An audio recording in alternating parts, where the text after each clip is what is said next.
నమస్తే, welcome to hit TV. ఈ రోజు మనతో పాటు ప్రముఖ ఆధ్యాత్మికవేత్త ఆస్ట్రాలజర్ రఘుప్రియ గారు ఉన్నారు. వారితో మాట్లాడి మరిన్ని విషయాలు తెలుసుకుందాం. నమస్తే మేడం. నమస్తే నాన్న. బాగున్నాను. సూపర్ ఫైన్ మేడం, అసలు దేవాలయంకి ఎలా వెళ్ళాలంటారు? ఆడవాళ్ళు అసలు దేవాలయం భక్తితో వెళ్తున్నారా? రీసెంట్ టైమ్స్ లో మనం చూసుకున్నట్లయితే ఫోటోల కోసం రెడీ అయ్యి వెళ్తున్నారు అన్నట్టు అనిపిస్తుంది. అసలు ఎంతవరకు ఎలా వెళ్ళడం కరెక్ట్ అంటారు? ఇక్కడ సగం ఆన్సర్ నీ నోట్లోంచే వచ్చేసింది. అసలు మన దేవాలయానికి ఎందుకు పెడుతున్నాం? భక్తితో భక్తి కోసము, భక్తితో సంప్రదాయబద్ధంగా మన బాధను స్వామి వారికి విన్నవించుకోవడం కోసం పెడుతున్నాం. కానీ నువ్వు అన్నట్టు చాలా దేవాలయాలలో ఆల్మోస్ట్ క్షేత్రాల్లో కూడా, క్షేత్రాలకి దేవాలయాలకి తేడా ఉంది.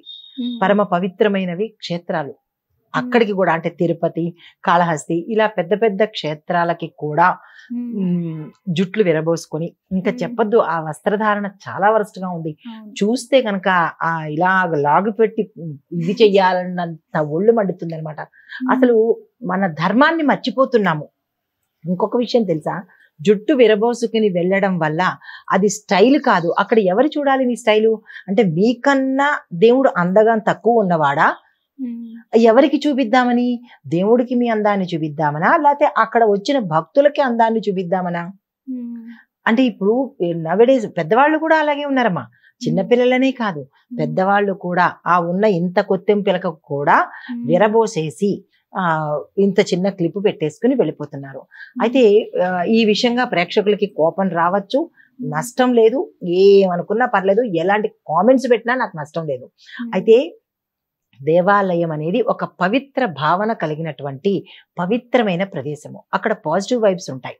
ఆ స్వామిని భక్తితో పూజించుకోవాలి తప్ప ఇట్లాగా రక్తి కలిగించేవి, ఎదుటి వాళ్ళని ఇబ్బంది పెట్టేవి ఇప్పుడు ఇలాగ వెళ్ళడం వల్ల, అంటే చీర విరబోసుకొని, అంటే సర్వాంగ సుందరంగా తయారయ్యి మేకప్పులు చేసుకొని గుడికి వెళ్తే పక్కవాడి యొక్క భక్తిని చెడగొట్టిన పాపం కూడా నువ్వు తీసుకుంటున్నావుగా.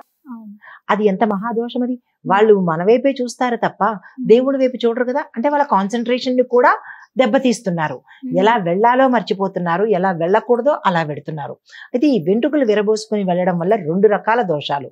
ఒకటి, పొరపాటున కూడా అంటే వెళ్ళినంతసేపు ఆ చేతులు ఇలాగనుకోవడము, ఇలా అని మళ్ళా ముందుకే తిప్పుకోవడము.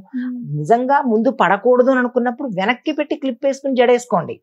అలా కాకుండా వెనక్కి పెట్టినట్టే పెట్టడం, మళ్ళా దాన్ని ఇలా వంకర తిప్పి ముందుకేసుకోవడము.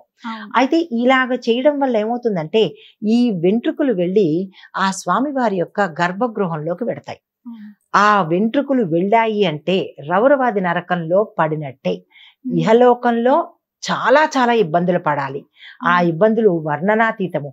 దీని బదులు నరకమే బెస్ట్ అన్నట్టుగా ఉంటుందన్నమాట. అంత బాధలు పడతారు ఎవరైతే, ఏ స్త్రీ అయినా ఏ అమ్మాయి అయినా సరే. తర్వాత రెండో దోషం ఏంటంటే ఈ విరబోసుకుని వెళ్ళడం వల్ల నెగిటివ్ శక్తులు కూడా ఇంట్లోకి తెచ్చుకున్నట్టు అవుతుంది. ఈ రెండు దోషాలు విరబోసుకుని వెళ్ళడం వల్ల వస్తాయి. అయితే అక్కడ వస్త్రధారణ కూడా చాలా, అంటే చీరే కడతారు, కొంతమంది చీరే కడతారు. ఆ చీర కట్టులో కూడా వంకర్లు ఉన్నాయి. అమ్మో చీర కట్టిందమ్మా అంటారు. కానీ నిశితంగా చూస్తే ఆ చీరను కూడా సవ్యంగా కట్టడం లేదు నేటి స్త్రీలు. సింగిల్ స్టెప్పులు, స్టైల్స్ చాలా విపరీతంగా పెడుతున్నారు. ఏవి కనిపించొద్దో అవి కనిపించేటట్టుగా పైకి మాత్రము చీర, కానీ లోపల అంటే బయటకి ప్రదర్శన మాత్రము. ఇప్పుడు గరికపాటి గారు చెప్తున్నది తప్పేమీ కాదు, ఆయన చాలా చక్కగా చెప్తారు. ఆయన ఆచరించే వాళ్ళు ఎవరో ఆచరించరు, పైగా తిడతారు కూడా. మంచి చెప్పేవాడు ఎప్పుడు చెడే, నష్టం ఏమీ లేదు. అయితే ఆ చీర కట్టుకుని భుజం నిండా కొంగు తీసుకుని అప్పుడు దైవ దర్శనం చేసుకోవాలి. అంటే మన అందాల ప్రదర్శన కోసం ఇది ఫ్యాషన్ షో కాదు, దేవాలయం అనే దృష్టి పెట్టుకుని వెళ్ళాలి. శుభ్రమైన వస్త్రధారణ, జడ అల్లుకొని పువ్వులు పెట్టుకొని వెళ్ళాలి.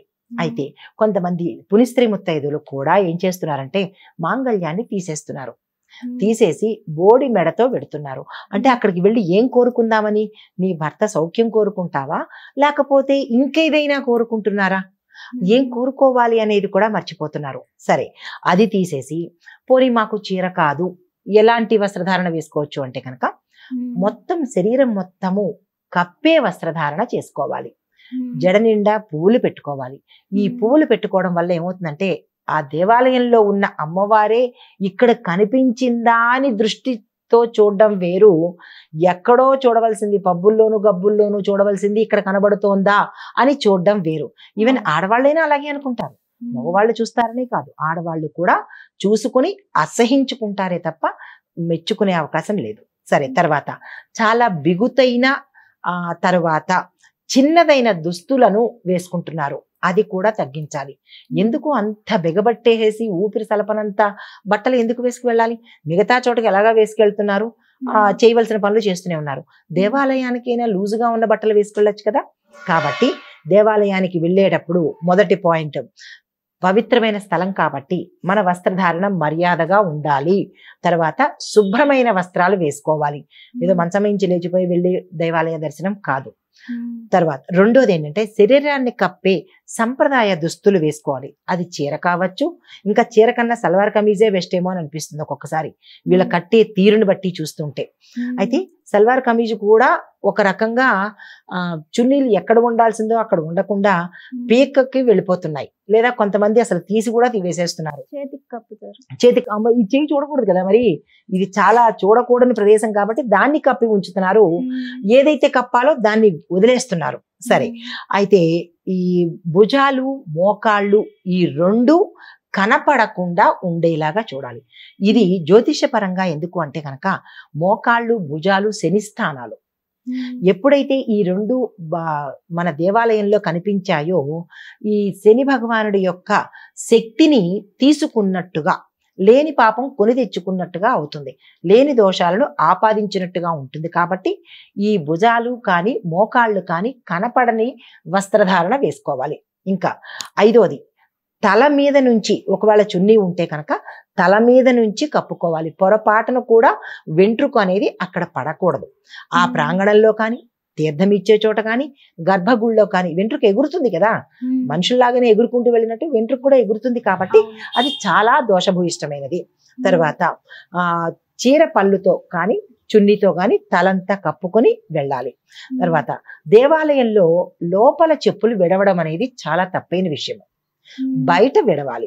ఆ బయట విడిస్తే పట్టుకుపోతారు కదండి, చెప్పులు దొంగతనం కదా అంటే దరిద్రం పోతుంది. మీ యొక్క శని వాళ్ళు పట్టుకెళ్తున్నారు అని అనుకోండి, తప్పేమీ లేదు. మహా అయితే 200 300 అంత కాస్ట్లీ చెప్పులు మనం దేవాలయానికి వేసుకెళ్ళం కదా, పోయినవి ఏవో మామూలు సాదాసీదా చెప్పులే వేసుకెళ్తాము. ఆ చెప్పులు కూడా దొంగిలించేంత గర్భదరిద్రంలో ఉన్నాడు కాబట్టి మీ శని పోయింది, మీ దరిద్రం పోయింది అనుకుని ఒక నమస్కారం పెట్టేసుకుని బయటే విడవండి, కానీ లోపల ప్రాంగణంలో విడవరాదు. తర్వాత మరి ఎలాంటి దుస్తులు వేసుకుని వెళ్ళాలి? కలర్స్ అంటే కనుక తెల్లని, ఎరుపు, పసుపు, ఈ 3 రంగులు. ఎరుపు అంటే మళ్ళా ఎదుటి వాళ్ళ కళ్ళలోకి పొడిచే ఎరుపు కాదు, మామూలు సామరస్యంగా శాంతిగా ఉండే చలువ కలిగినటువంటి ఎరుపు రంగు, పసుపు రంగు, తెలుపు రంగు, ఈ 3 రంగుల తాలూకా చీరలు కానీ సల్వార్ కమీజులు కానీ వేసుకొని వెళ్ళాలన్నమాట. అయితే చిరిగిపోయిన వస్త్రాలు మనకి బై మిస్టేకో లేదంటే ఆ డ్రెస్ నాకు నప్పుతుంది, ఆ డ్రెస్ అచ్చొస్తుంది అనుకుని ఎక్కడైనా చిరిగిన వస్త్రం ఉంటే కనుక ఆ వస్త్రాన్ని వేసుకు వెళ్ళకూడదు. ఈ విషయాలు జాగ్రత్త తీసుకోండి. తర్వాత మనము దేవాలయానికి అడుగు పెట్టేటప్పుడు సెల్ఫీల మీదో లేదా వేరే వాళ్ళ మీదో దృష్టి కాకుండా ఎప్పుడైతే ముందు గడప ఉంటుంది కదా, ఆ గడప దాటి వెళ్ళాము అంటే కనుక బాహ్య ప్రపంచాన్ని మరిచిపోవాలి. మనము ఆ దేవుడు తప్ప మూడొక వ్యక్తి మన కళ్ళ ముందు కానీ, మన దృష్టిలో కానీ, లేదా మన మస్తిష్కం, మన బ్రెయిన్ లో, మన ఆలోచనలో మూడో వ్యక్తి ఉండరాదు. వెళ్ళేటప్పుడు మనం ఏమనుకుని వెళ్ళాలి అంటే కనుక నీ తాలూకా బాధను చెప్పుకోవడానికే వెడుతున్నావు, కానీ దేవుడితో డీల్ కుదుర్చుకోవడానికి కాదు. నువ్వు నాకు ఈ కోరిక తీరిస్తే నేను హైదరాబాద్ రాసిస్తా, లేదా నాకు ఈ కోరిక తీరిస్తే నేను ఇన్ని కేజీల బంగారం నీకు ఇస్తా అంటే దేవుడితో డీల్ మాట్లాడుకోవడానికి వెళ్ళకూడదు, ఆయనకి మన కష్టాన్ని చెప్పుకోవడానికి వెళ్ళాలి.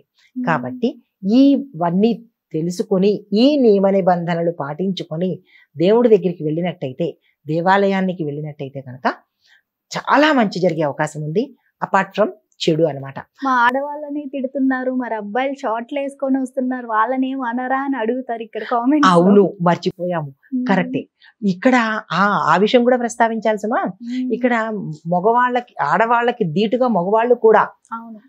ఏం చేస్తున్నారంటే అది డ్రాయర్ అనాలో తెలీదు, లేదా షార్ట్ అనాలో తెలీదు, ఏమనుకున్నా పర్వాలేదు, నష్టమే లేదు. అయితే చాలా తొడల పైభాగానికి సరిపోయేటట్టుగా అక్కడ అంటే ఒక చూడండి వ్యాయామశాలలో బల ప్రదర్శన చూపిస్తారే, అలాంటి డ్రెస్సులు వేసుకుని పెడుతున్నారు. అలాంటి షార్ట్స్, బనియన్స్ కూడా కట్ బనియన్స్ వేసుకుని పెడుతున్నారు.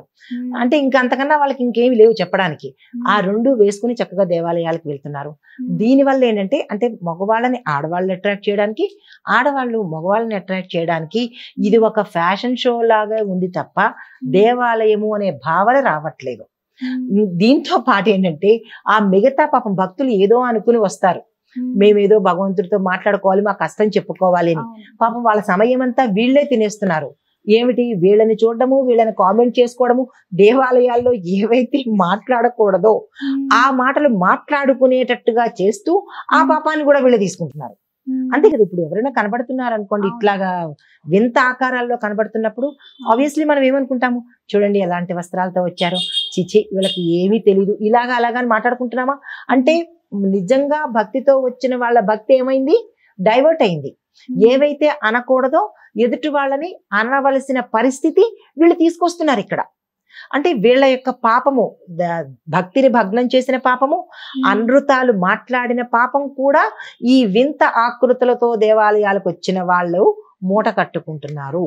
కాబట్టి మగవాళ్ళైనా ఆడవాళ్ళైనా మన ధర్మాన్ని కనిపించేటట్టుగా, మన సనాతన ధర్మాన్ని పాటించేటట్టుగా వెళ్ళినట్టయితే కనుక అటు భగవంతుడు కూడా మనం చూస్తాడు. నా దగ్గర వీళ్ళ ప్రదర్శన అనుకుని ఆయన అసహించుకుని ఇవ్వవలసినవి ఇవ్వడం మానేస్తాడు. కాబట్టి సరదాకో లేదా అంటే సీరియస్ గానే చెప్పినా మనం దేవాలయానికి వెళ్ళినప్పుడు ఎలా వెళ్ళాలో అలాగే వెళ్ళాలి. ఇంకా మిగతా ప్రదేశాలు బోల్డ్ ఉన్నాయి కదా, ఈ షార్ట్లతోనూ చిరిగిపోయిన జీన్స్ తోనూ వాటితో మనం వెళ్ళొచ్చు, వేసుకున్నా వెళ్ళొచ్చు, వేసుకోకుండా కూడా వెళ్ళొచ్చు. కాబట్టి దేవాలయాలను అపవిత్రం చెయ్యకండి అనేది అది ఆధ్యాత్మిక పరంగా కూడా మంచిది. కాబట్టి ఇక నుంచి దేవాలయానికి వెడుతున్నాము అంటే ఒకసారి అద్దంలో చూసుకుని వెళ్తే మంచిది. దేవుడి కోసం వెళ్తే మంచిది, దేవుడి కోసం వెళితే మంచిది, మన కోసం మనం వెళితే మంచిది. ధన్యవాదాలు. నమస్తే అన్న.